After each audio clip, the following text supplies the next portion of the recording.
All right, everyone, ready to dive in. Hmm. Today, we're looking into the life and crimes of Samuel Green. Samuel Green. Yeah, maybe not a household name, but Okay. back in the early 1800s, think Yeah. like the original public enemy number one kind of deal. Wow. Okay. That's a pretty bold statement. Well, we've been digging through a ton of sources, biographies and historical accounts, even legal documents, trying to piece together how this guy Brian. went from a small town kid in New Hampshire Uh-huh. to one of the most notorious criminals of his time. It's fascinating. Thinking about Green's story in the context of early America. You have this young nation still trying to figure itself out. And how they dealt with crime and punishment back then Yeah, it was a different world. for sure.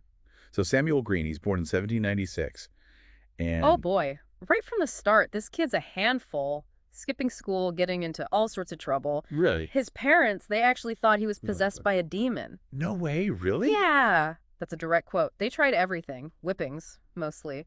Whippings. Seems a bit harsh, doesn't it? It does make you wonder, right? How much of his later actions were influenced by this tough upbringing. I mean, we see this pattern, right? He gets in trouble, and the punishments just keep escalating. Absolutely, like with the family dog and pig. How? So he gets punished for stealing, right? And his response tosses the dog down a well and then slashes the pig's throat. That's awful. Classic cycle of theft, punishment, then bam, violent retaliation. It pops up again and again in his early years. So it's almost like this vicious cycle he can't break free from? Exactly.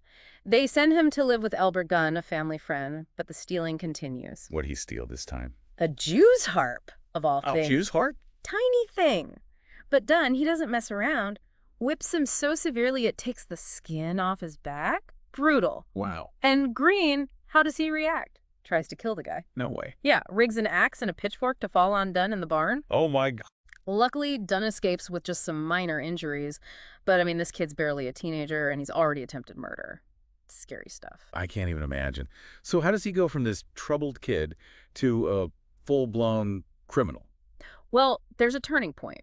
He meets this other young man, William Ashe, who becomes his partner in crime. Like a dynamic duo. Exactly. That Bonnie and Clyde of their time. And together, they get mixed up with this traveling salesman, Franklin Loomis. Very nice. Now, this Loomis guy, he's like their criminal mentor. Oh, no. Teaches them everything. How to forge banknotes, how to burgle houses. Wow, like a whole criminal education. You got it. And their crimes. They start to get a lot more serious. In what way? Well, there's this one incident. They get caught doing something dangerous, putting children at risk, and their response. They try to leave the schoolmaster to freeze to death. Oh, geez, that's cold. Chilling, right? It's Yeah. like they're losing their sense of morality. No remorse. So they're really pushing the limits now, seeing how far they can go. Absolutely. And then comes a moment that really stands out. Green starts using his counterfeiting skills to make some real money. Okay. You'd think he'd just spend it all on himself, right? But no. He buys his mother a cow The cow. with fake money. It's bizarre, isn't it? Yeah, I mean, it's kind of sweet, but Makes you wonder, is it guilt? Is he trying to make amends for his crimes? like a weird Robin Hood thing. Maybe. But he does indulge himself too. Fancy clothes, expensive food, you name it. Of course he does. But his spending habits, well, they catch up to him. So what does he do? He gets a job as a servant in Boston. A servant? Really? Yeah, pretending to be all respectable. Okay. But at night, he's robbing his employers blind, living this crazy double life. Talk about sneaky. Right. It's like something out of a story. Oh, absolutely.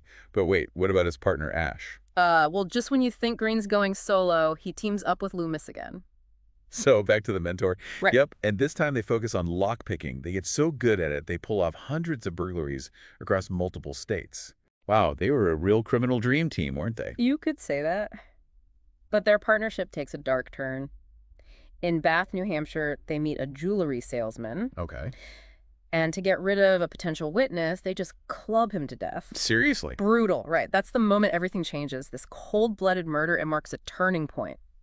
Now, Green's a serious criminal, a violent one. So the public enemy is born. You could say that. And Green's reign of terror. Well, it's just getting started. Last time, we left off with Green committing his first murder. Yeah, things get a lot darker from here on out. So what happens? He just goes on a rampage. Pretty much. Green becomes this notorious figure all across New England. I mean, we're talking robberies, rape, even horse theft. Wow, the guy was busy. And then there are the prison breaks. Multiple escapes, often with help from Ash. So they're still partners in crime. Oh yeah, Ash is like his ride or die. Makes sense. Well, But with all these crimes, I'm guessing the authorities are getting pretty fed up. oh, absolutely. The bounty on his head keeps getting bigger and bigger. He's public enemy number one. It's like he's living some kind of outlaw fantasy, always on the run. Right. You'd think it would go on forever, but his downfall, it's actually pretty mundane. Really? What He happened? gets caught in Danvers, Massachusetts. Burglary? Burglary, after all that. Yep. And get this, he's drunk when they arrest him. So all that cunning, all those daring escapes, and he gets taken down by booze. It's kind of ironic, isn't it? Totally. So what's the sentence? 4 years. 4 years. Uh, For all those crimes? Seems light, right? But the authorities, they're taking no chances this time. I bet. They probably threw the book at him, right? Special shackles, heavy clogs to slow him down, even solitary confinement. Wow. But even that doesn't stop him. He keeps trying to escape. I guess it's hard to change your ways after living like that for so long. Yeah, but there's another side to the story. While he's in prison, Green does something truly horrific. Oh, what happened? So he finds out another inmate, Billy Williams, ratted him out about one of his escape plans. Oh, no. Yeah, this betrayal, real or not, it just eats at Green. So what does he do? First, he tries to poison Williams' food. And that didn't work? Nope. So he gets his hands on an iron rod, probably from the prison workshop. This doesn't sound good. It wasn't. He attacks Williams, just beats him mercilessly, broken bones, everything. Jesus, brutal. The guards finally stop him, but it's too late. Williams dies a week later. So after all that running, all those crimes, it's this act of revenge that seals his fate. Yeah, he's charged with murder, and this time there's no escape. Wow. What happens at the trial? Well, Green tries to get a mistrial, says a witness isn't reliable, but Did it work? nope, he's convicted, sentenced to death. I can only imagine the public reaction. I mean, this guy was a legend in a twisted kind of way. Oh yeah, the execution was a huge spectacle. People came from all over to see the end of the terror of New England. Wow. So what did he do? Did he give a big speech, beg for forgiveness? Nope. He refused to speak to the crowd, said, "They shall not know my fate. I have written out my confession in full." A confession? What did it say? No one knows. It's never been found. So even in death, he's still a mystery. It's like he wanted to keep some things hidden, even from the world. It's a fascinating glimpse into his mind, isn't it? Yeah. Even his last words to the priest are strange. What did he say? The priest asks if he was repentant for his sins, and Green just replies, "If you wish it." Wow, so ambiguous. Was he sorry? Or was he playing a role right up to the end? I guess we'll never know for sure. But that's what makes his story so interesting, right? This constant push and pull between good and evil. Absolutely. And in the last part, we'll delve a little deeper into that. We'll look at the bigger picture, how Green's story fits into the history of crime and punishment in America. Okay, so we're back and ready to wrap up our deep dive into the life of Samuel Green. Man, what a story, huh? Yeah, from those early days, the petty thefts to murder, escaping prison, that brutal end. It's quite a journey. It really makes you think about the times, right? Early America, this young nation, trying to figure out how to deal with crime. Absolutely. And the punishments back then, wow, so harsh.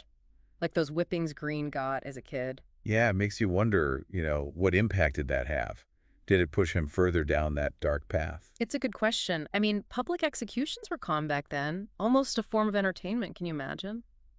It's hard to wrap your head around, isn't it? They believed in deterrence, showing people the consequences of breaking the law. Right, but did it really work?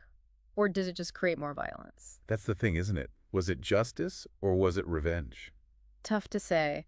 But today, we look at things differently. We understand there are other factors like mental health, poverty, trauma. It's not always so black and white. Exactly. We can't condone Green's actions, of course, but we can try to understand what led him there. Right, trying to see the bigger picture. And that's why these deep dives are so important. They make us question our assumptions about the past. It's not just about retelling old stories. It's about understanding human nature. And how it shapes the world around us. Absolutely. So as we wrap things up here, I'm curious, Green's story happened so long ago, but what does it say about our own search for justice today? Have things really changed all that much? Yeah, that's a question worth thinking about, isn't it? It is. Well, thanks for joining us on this journey. It's been a fascinating look into the life of one of America's first public enemies. Absolutely. And until next time, keep exploring, keep asking those tough questions. There's always more to discover.